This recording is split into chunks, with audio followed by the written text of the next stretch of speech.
Welcome back to one more session on Lean Six Sigma. I hope you're able to see my screen. Can you see my screen?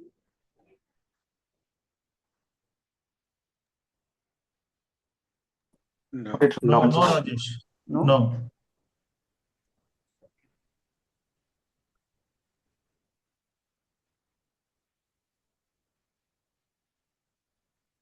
What about now? Yes. Okay. Okay. I'm audible, right? I'm clearly audible to you guys. Yeah. Okay, fine. Right. So now we'll start from the 11th week, what we covered so far. See, the last week we covered on what are all the major things which you need to focus on so that you know that how we are going to work on our priorities, right? That's what we covered. I don't want to go too much on it. See, these are all the tools what we discussed. Flow chart, how to prepare, and then fishbone diagram, and then the tree diagrams. These are all the things which we covered. The Pareto chart, I said this week we are going to touch upon, right? Matrix diagram, everything we covered in the last week session. So before we go to 11th week, I just want to show you how to prepare the 80-20 rule, which is a Pareto chart. See, for example, you are getting any of the documentation like this, okay? So from this documentation, you know very well how to prepare the pivot chart, right? See, if you go to pivot chart, I'm trying to select by the current category type, right? That's what I'm going to do now. For example, I'm selecting the category type for me.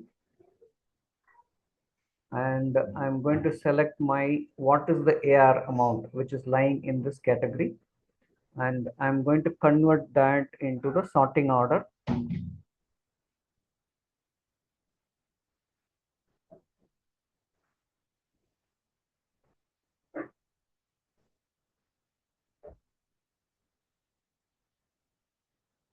Okay, and then if you go and then sort this with largest to smallest, you are going to get like this. Let it be whatever may be your document or what you are trying to do. It is B4 divided by the end is B20, right? So this is the formula to calculate the percentage. Okay, first calculate this and then bring the formula for percentage for all, right? Most of you know this very well. I don't want to teach you if I'm not wrong. Okay, so do that way and then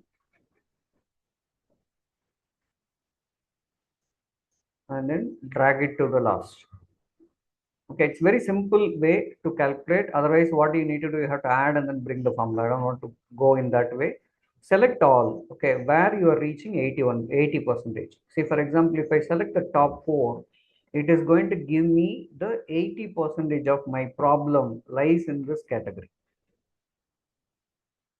If you consider around 81% is problem with this particular four categories. So what I need to do, I focus on this particular area to resolve my 12 million what is outstanding here. See, the point is when I touch the four, that is a top four, I'm going to resolve around 80% of my unworked AR or unresolved AR. That's what our target is, what we are trying to do here, right? 81% how much I will address around this, what I'm going to address now. 10 million it will get addressed. Instead of working on all this, right, I can focus only on the top four. This is called the Pareto analysis. That's what we discussed last time. So this is very helpful. For example, you have multiple work in front of you, right? What is the priority outcome it is going to give? So start that way so that it is going to give you the details about what is your priority listing, how I am going to concentrate on. That is a very important one. This is the priority chart, or the Pareto chart, what we discussed on. So we'll go back to the week 11 time. So we are going to discuss on the business results. See, usually what will happen, whatever we are doing, right? We are working to working. What it mean? I'm daily going to office, working, and then coming back. Okay, that is not the way, right? I'm going to working to get the success. That should be your way of working. See, the same way when you're as a green belt guy, when you're going to do the project, it should end up with the business results. It does not mean that I also did one project, no response. Okay, I didn't get something. That is not the motto of this green belt or the project what you're trying to create, right? The business results is a very important one. See, what we need to do whenever you're going to start any of the project, first thing, the why I'm doing this project, that is very important. You have to set the project foundation, right? And clarity and purpose. This is what we ask you to add in the project charter also, but this is very important. All your goal should be what I'm going to achieve, right? The business result should be your goal, and align the expectation and the goals of this particular project, and assess the strategic alignment. See, for example, you may do whatever you want, but is it aligned with the company's expectation or the alignment with the company's motto, right? That's what you need to align your projects. When you are going to assess your project result, okay, it should be measured based on the outcome. See, for example, I started my project here. Okay, I reached here. I did step number one, two, three. That is not your outcome. My outcome is here. Okay, how much revenue I generated by doing this particular project. So no one is going to value you are in the 3 step, or you are in a 5 step, or you are in a 8 step. Finally, what the management or the company is expecting is, what is my outcome? What you're going to give here?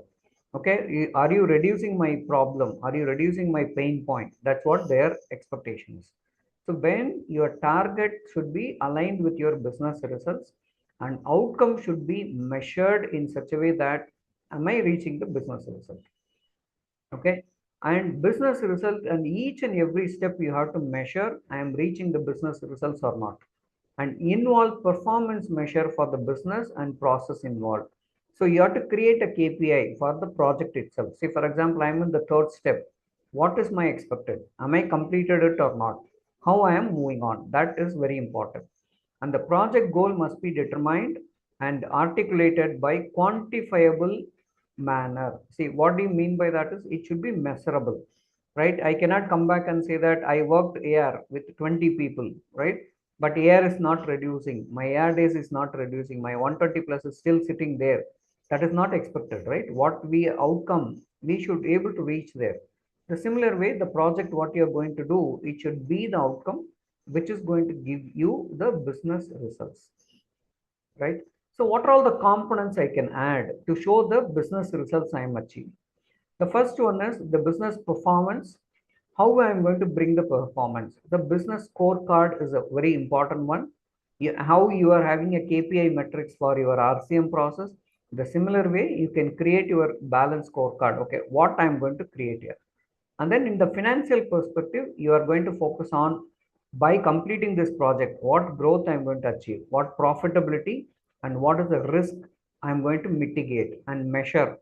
This is my focus and this is my measure. What I'm going to measure, is it my cash flow improve, or sales improve, or operating income is reducing, and return on the equity is improving, right? The client perspective, if it is coming to client, what I'm going to give it to the client. One, creating value and differentiation from the customer point of view. See, whatever we are doing, we are focusing on operational side of it. That's our major challenge, right? We should focus from the customer perspective, what the customer want. When the client is sending your escalation email, everyone sit and then review what is the escalation, how to switch off that escalation. No, that is not the way, right?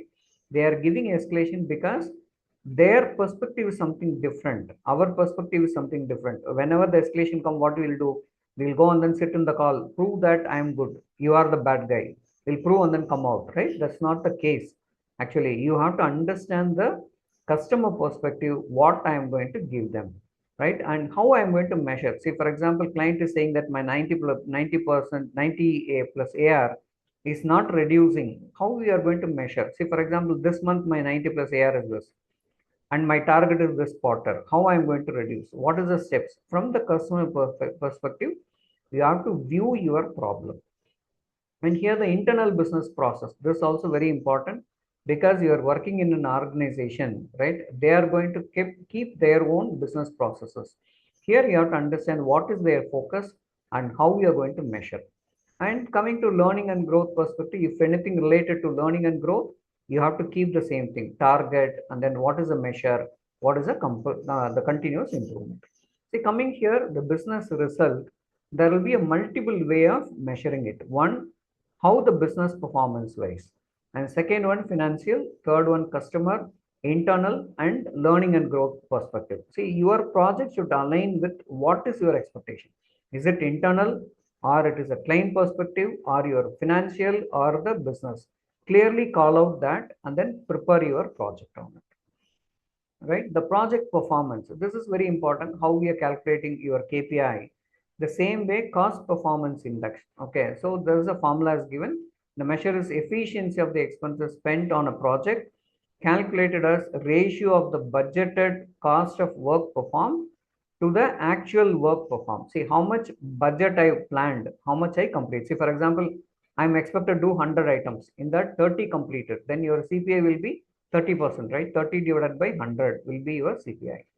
And scheduled performance index, this also same, completing work on time. So this is very important for a project, guys, right? When you're going to handle your project plan, right? What is my total item? See, for example, I have around 25 items need to be completed. I completed only 20. Then you will come back with your scheduled performance index.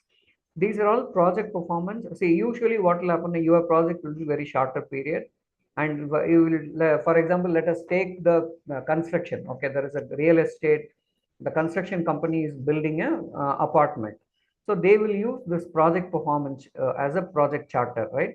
How much I completed. Okay, for example, 5 floors I need to construct. 3 floors is completed. Out of the 3 floor, what are all the things I complete? Like that, they will split. That is called your SPI chart.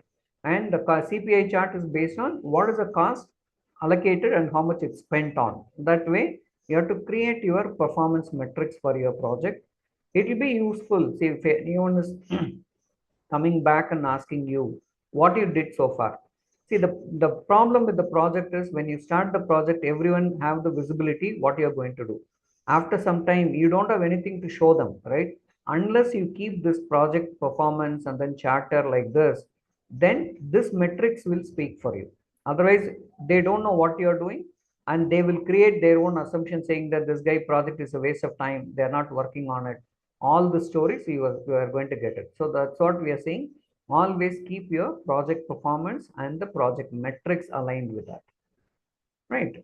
And the project performance, again, the same thing, process, how we are going to do the process in the project, right? Percentage defective, these are all general. Okay, you can go through that. And the parts per million, we already discussed on. Defects per unit, defects per opportunity, defects per DPMO, and then roll throughput yield, sigma level, okay, which sigma level you are in, and then cost of poor quality, and then CP and CPA. Okay, CP, CPK, we will cover that in your black belt category, but here you just understand what is CP and CPK. See, here in your project, see, as we discussed, you have to keep your business results aligned with these metrics, or it should be aligned with your project performance, or it should be aligned with your process performance. So whenever you are creating any project, it should be aligned with your performance metrics, how I am going to measure it. That is very important. Okay. Any questions so far in this?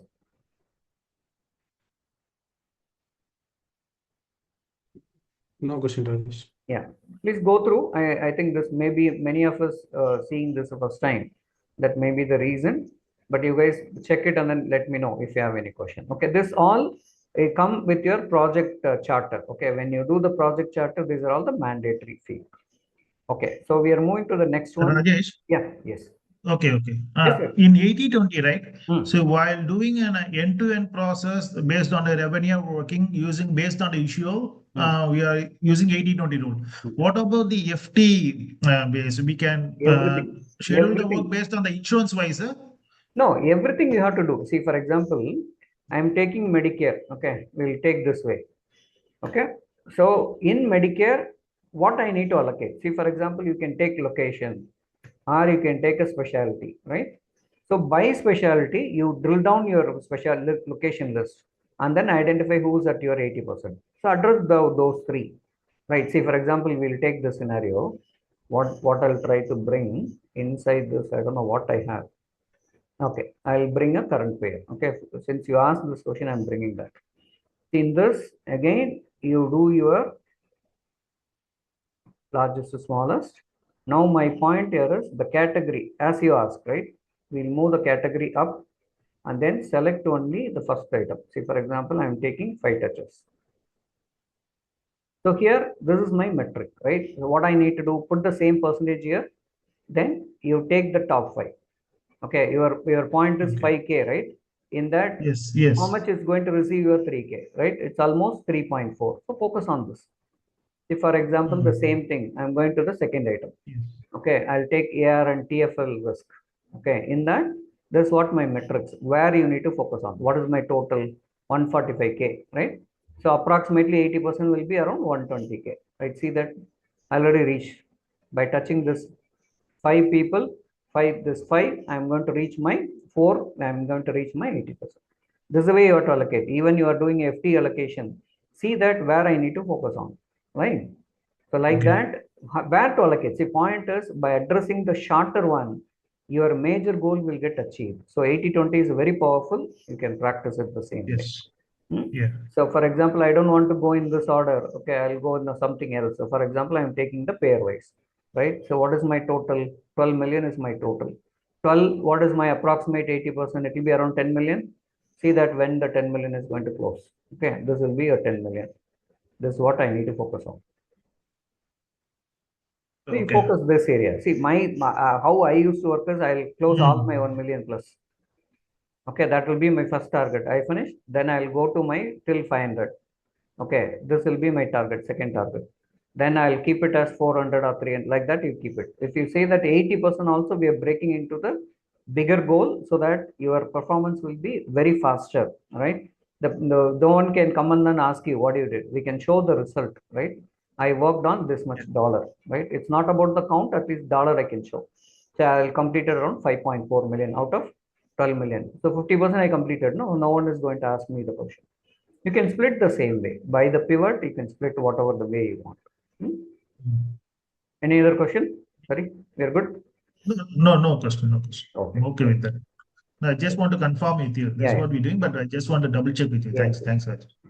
Always do that, okay? For every activity, do the same way. Let it be personal work or let it be the professional work. Start doing this, it will definitely be helpful. Okay? Yeah. Right. Thank you. Yeah. The group dynamics, we already covered the same topic, but even then I want to cover because there is a lot of discussion point here. Whenever you are trying to create any group, right? How the group wise, how we are going to do the performance metric, right? The team dynamics, this is what we covered, right? How the team I am forming and how I'm going to check the performance, okay? See how a group of people work together to achieve a specific objective. See, for example, you are aligning 4 or 5 people into a team to give this particular green belt project, or you are creating a group to start this green belt project. So in that scenario, they should be aligned on specific objective, right? Why it is grouped, right? And then based on that, you have to bring it to the next level. See, for example, if they don't know what specific they are going to do, then they will drive their own, right? We are trying to avoid that.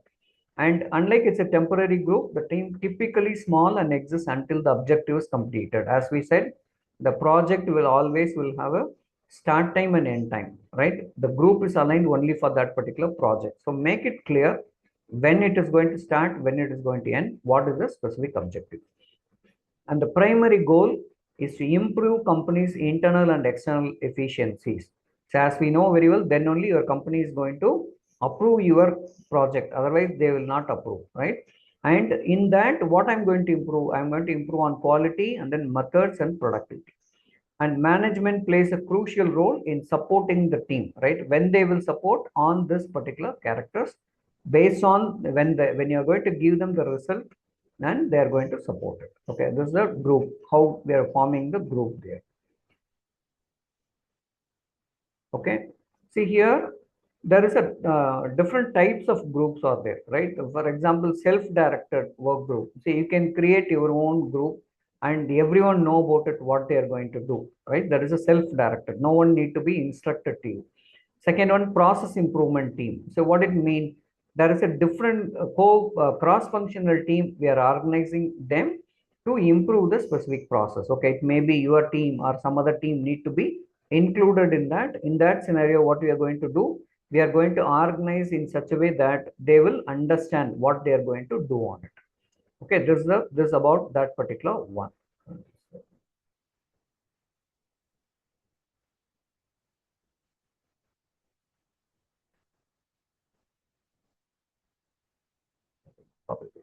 Okay, fine. No issues. Okay, and then creating the virtual team, right? Now many of them are working in the work from home. If you are going to organize the team in such a way that that will become your virtual team, and then informal team, and then formal team, these are all types of roles. Okay, how the group is getting formed. Okay, so here in the Six Sigma structure, this we already discussed, right? So we have the coach, right? And then it will end with the champion. Okay, what is a coach? Act as consulting resource, training and coaching green belts and black belts on the proper tool usage. See, this coach, what they will do, they will guide you which tool need to be used. They are not going to train you completely what you are doing. They will say that use this particular tool and how you are going to work on it. And then coming to the master black belt, that is a final one where the deployment plan, and then they are going to give you the project outline, right? How the project will start, how it will end, what all the things need to be prioritized. So these are all coach and then master belt will be the more or less equal. These guys will decide what project and what are all the tools we are going to use and how we are going to implement on that particular tools. Right. Coming to black belt, so this is a, after the MBB, this is a below level where they know that how to do the data analytics mainly, right? They will understand the statistics of the project, how to bring the betterment from the doing the project side, from the statistical point. And green belt is the guys who's going to run the project, right? Leads the participate in project. You will identify the opportunities and then applies them into the methodology. You will get a team members and SMEs will be there. So you are going to guide them how to use the DMAC. Since it is not a proper alignment, now you guys are going to do the DMAC tool usage. And then this will go to the process owner. Okay, he will have the, so maximize the high level performance. Okay, he will give his assistance and he will give the expectation how it's going to be launched, and he will be the financial benefits, everything he is going to allocate, and he will track the financial benefits. And champion is a broader goal.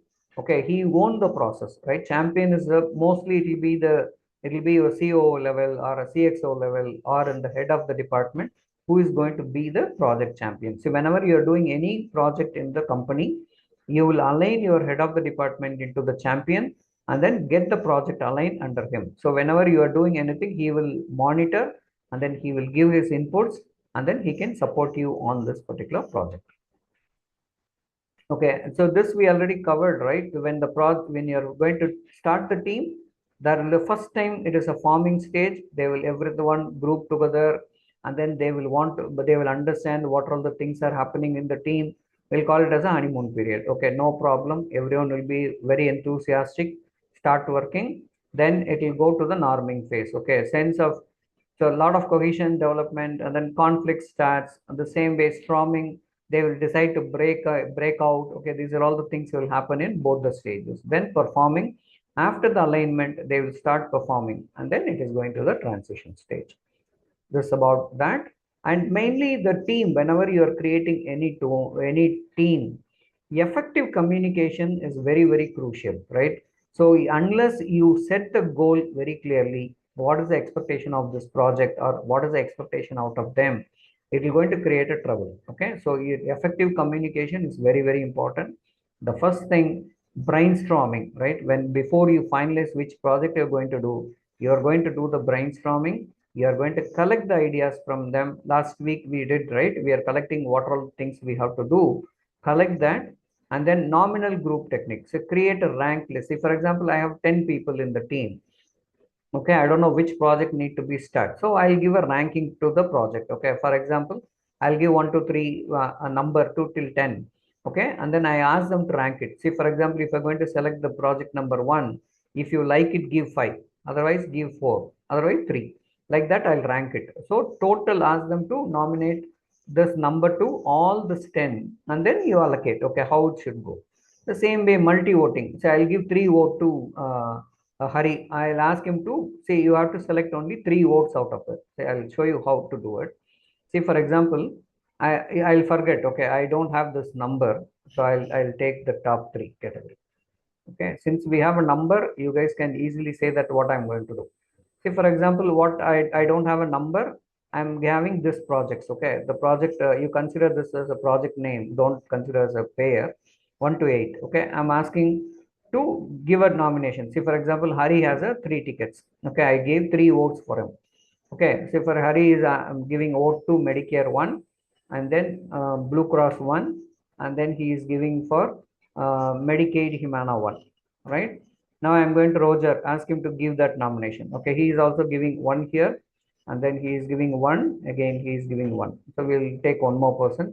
We'll take Gokula Priya. Okay, she is giving 1 here, and then she is giving 1 again, and she is giving 1 here, right? Like that, you have to ask your team to put their voting. So if you consider that, what is my sum? Okay, which project is getting the more value, then it will be the project need to be start. See, for example, I have to start this as my first project. Okay, and then I'll go with the second project, and then this will be my third project, since both are in the same category, right? So what I'll do, I'll ask the other one. Okay, create a ranking list. For example, these two, I'll ask them to give a ranking. Okay, for example, I'll give the team member to select between these two. If you feel this is good, you give 5. Okay, and I'll ask all my member to allocate this team. Okay, for example, I am getting 5 for 3 people. Okay, and I'm getting here 3, and then I'm 5 here. Okay, so in that scenario, what will happen? This project will get lead, and then this project will become a secondary. See, what it means is you are bringing all the 10 people into the meeting room, and then you are selecting priority not by your wish, right? You are giving the opportunity for them to select the project. See, for example, now you selected Medicare as your project, and no one is going to talk against of that, right? They selected incorrectly, they didn't consult me. You are getting consultation with all your team member, and then you are selecting the priority. This will avoid the conflicts. That's the main thing. We have a different types of doing in the team communication side. Okay, this what I have for this week, and I hope you understood that what is there in this. So what we covered is mainly the business results we covered, and how we are going to bring the business result into the tracking purpose, project tracking, process tracking that we discussed, and about group dynamics what we discussed in this session. Okay, we will